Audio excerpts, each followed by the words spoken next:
What's your favorite food here? Fried rice. Fried rice. If you want to eat any food, you have to come to Osenko Park. You can come and have a taste of their food. It's very nice. I always come here. This is like my 10th time of coming here. Local dishes, Adriani Bia, Adriani Pabedidi. Wow, Shenamna. Well, your my dear BB and MBA.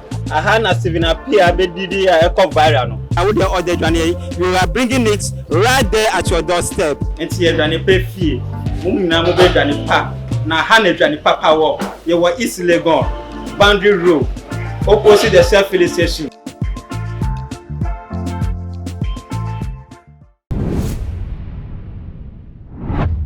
Ebiso for me more akwa basho kwode ba too much DH so ye din shame musa na ebiso for ensema beto DéadIy kan DéadIy se wa wo hwemi bene mu nsema te ena me de ebeso mu na me no poka se ya nya nemte ese so for penny awoda resurrection Power Chapel International ano so for obi enim no as so for Kodwo Boakye sesia de waka dem at say ya re na age no atowo na se ne ye tete no ya so da fom pa yi ti mu akosi se bia woda no enye na te se woja ya hwe responding to treatment but ni nemu no ne tibie mu de ya ko very serious kakra but ni nemu no ye nia nim se na so for yi wo shaste Ghana wo sempa adwuma mu a wodi ti asori at some for age no so of fine fell so and say na se Ghana for hu se tutu na Christopher na ni ehu ni se ne sema wo keka no nyame adwen anete no wo ka chi amansa wo ka no krentrodo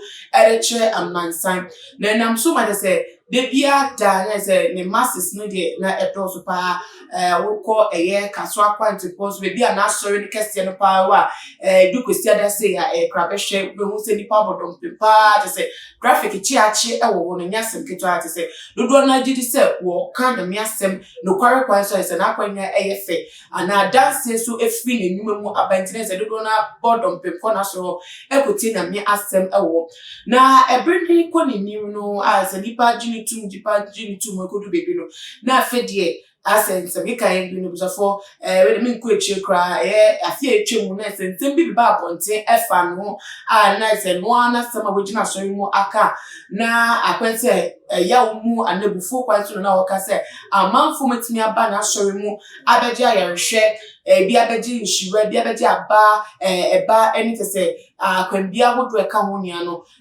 se wo mo afi ni na ase a mo fi kwa papa mfi ni na ase no obe esa jini ni afri wo mo ensema na so mama focus ade se nipa be jina tumi pepe so we du ewo ye na so fudu edwuma mu nti na ogidi se esi apa de wenyame ewo ye nipa asitire mo betimi aka se wono a nyame nhyu ana wafa no so bia mu amanfo be sa age afi wo mo ensem nti eno na so ma de se dodo na bi twi san free no ho ebi so te se efa no ho ya o ne de keka ho ma te se ne ho nsem de buzafo enya fe ino bi betwe mu ede ache na ni niemu na akwete de no mie so nemu na ase de na sofo ebi ketwa ne bi so ete omo de free na se kwotete omo ensori wo kwan ya na nkanya ne papa so nti enam so ma ono so ejina ya so keka nsema ensefata enfa efa wo enwo matesa manfo susu se yenum ni ekroya bi na se bi adani ebu ababonda ni niemu no na ne former pastor bi at so no so na se awje de wona se at se ade wate no ho edefi no sofo Kwame Sefa Frempong ono so na ntia dia fa de ekoso efa na pomudi nsema me dia beso mu na obeche mu kakra dia fa na yekuti no emra ye ba ensem dia de pie mu chi mesa dia pata mu dia so mu Bema Reverend Kwame Sefa Frempong na me kase The Pacho Ane. Pacho via boko Na me na mo Bible na wo te heaven papa na Pacho mo so Miso me hu ye too much na na for na ina ntie se so for penny awoda restoration power international chapel ano ye so for Boakye si na pamudin ensem onye kakra no kresa The Pacho kana men so mateno me fa mani hu die but kana men so mateno na daben ne eba so they see daben Na sisi aso no etesen edman. Come we see ye mentimi encheda enchira sisi. Okay. But yet you were enframemu na ye checks and so ya ye ni se ampa ye me papa na pumudin encheda enye. So I won't buy bomu estre erade se onye ya papa emaye. Okay. Oye eduma pa o kana ha. Ni peguni na tano edos. Okay. Yan buy boni se estre erade. Onye no emaye itanse onu na mampa. So mampa dia omo modin se en kweta dia tuni ya kwedia. Onye na kwa. No man of whom they said that they are more gas obetini ewie no. Oh, okay. Na sisi ano uhwete sen otimi kan ho kakra wonya hoden a odi suna na mo kakra na so na no yare na kana ato. Me pato sisi ade minu so o ayare hwebia a o hwe mo yare. A sisi an information na nyane se na me atom or respond to treatment. A doctor for a day man. It's immediately say dem fiber kan no a esa fo na nkopon obetini asa na yare. Na the see and senate no asori no etu ha na mo mo gina afa ye gina bi dia fa ho motu ana ho bi da fa nsem no ana se ne yare na pomudin wo hu nsem. For now ne be sorry when it was so 80 echire bomodin say papa no ebenya ahoto itante Ghana ha emrana wa nse to be area be God na ko ni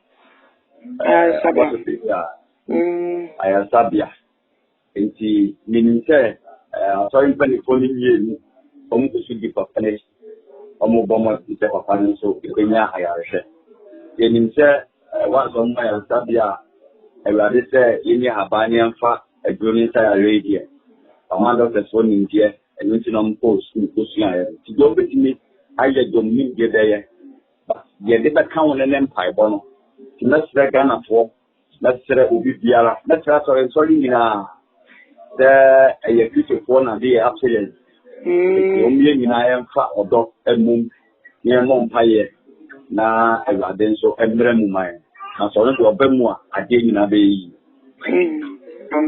Now, you know, we make him get a phone to say, so for Bompire, men go for no, my arista, me, ma be a pine, and mamma for Enya, a Pumudin Papa, say, as some way at another day, and pie no, now, but for mana, DNT, and Akabanisa, and I so for you, and but say, Anna.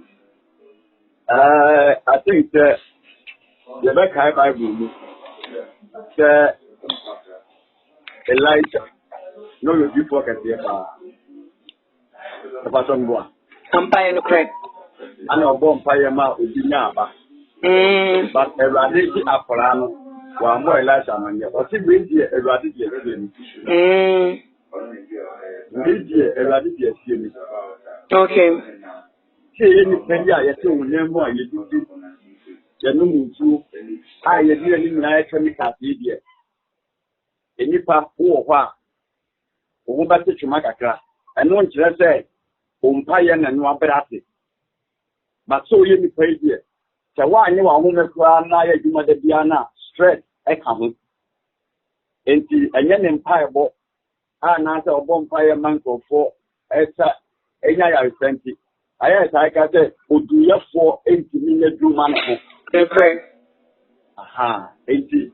Me find say yan empire bo na for na se 2 years at the man no na asa na mo ye ni penti you did a diania chemical do by all means dan ma we na betimi siampa na ya amafo dodo na ka se asofo ankasa no dwumo mo ye no ya ne dodo na mu odwumo mo esumo mo na nso o ma bu mu di hu nseme ya wo mo empe enhye So for Boakye san what on your brain share na pomuden ho nsem so ho say ene wiase so na wo ka ne duane ayedie ni nyama papa no high so akwa pa say timu anti ntimi nya hwemfa ade ya pe apomuden ho nsem ehwe asofo so na modwuma no akwa honhom akwan ti na say de bi ada enu an wo mu so start the stress be mu nti enu bi na ato so for ana say ono no pe na apomuden ho nsem ka oye nipa ba ko a watai echeche ne ma egu ni na se omumfo makomuden serious pa enti oye nipa ba ko bia ne jidi se oje na pomuden ho so egu ha no akata me ko akako check na so ye bia oye health conscious person okay but when we use it and can be brave it's on the Bible say adin na yam pa da me wade okay ewade no nim do oye eno si na me say Ghana to nyina mo me mo modern na ya mo mpaye agibifo ya mo mpaye na ya kan chera ni se makoa owu ni mo bono nsa na yare maye okay we dey be come ho na ya kai no empire bom e da se so oje so na me so e chira me pa ma fa mo oh ya da ba se bye bye yo bye ebusafo na chese sena ye ka no kana no sa anya kwaje confirmation edaba no sofu isu at the former member of church and his former son no so yes of for dia atudwa edia sunye na utimu se ase no waka no na ya rehwemu no koye oda ya sabia woja ya hwa was pretty good to treatment nti ye hwe nim se Ejara sena ye ka so responding to treatment in your basi na data mu na se wetimi ase gina branesa se ejara oye nyame so for say nyame nipa ate se anam ne sa no amate se amavodo do na atimi nya nkwache ehu nyame entimi mo nyuma pa no emmo ntuntwene esa ye kakra bi ebefemu ana nipa nya no wonte ase wo wonti na se nya nkambom ne mo mpa yenta nti so obenya na pomden na wasimi asa babiem na ne juma pa no wato aso na akosi se ye besenya information for na update for fa ensem yi awon ebi so for aha enamde mu esi adentwe bia anasim dia pese wonka emata ensem no omode na fa fire comment section on fa so me na biem no share video way on all the social media platforms. Follow TumaGH on Instagram, Twitter so at TumaGH _ Facebook so TumaGH. Me din dinana ama uzwa makra. What's your favorite food here? Fried rice. Fried rice. If you want to eat any food, you have to come to Osenko Park. You can come and have a taste of their food. It's very nice. I always come here. This is like my 10th time of coming here. Local dishes, Biani Bia, Biani Pabedidi. Wa hwe nam na wele ye ma de bibia na bia biwo aha na Stevena Pia bedidi a e viral no I would order dwane you are bringing it right there at your doorstep enti ye dwane pe fie na mo be dwane pa na ha na dwane papa wo ye wo East Legon boundary road opposite the self-filling station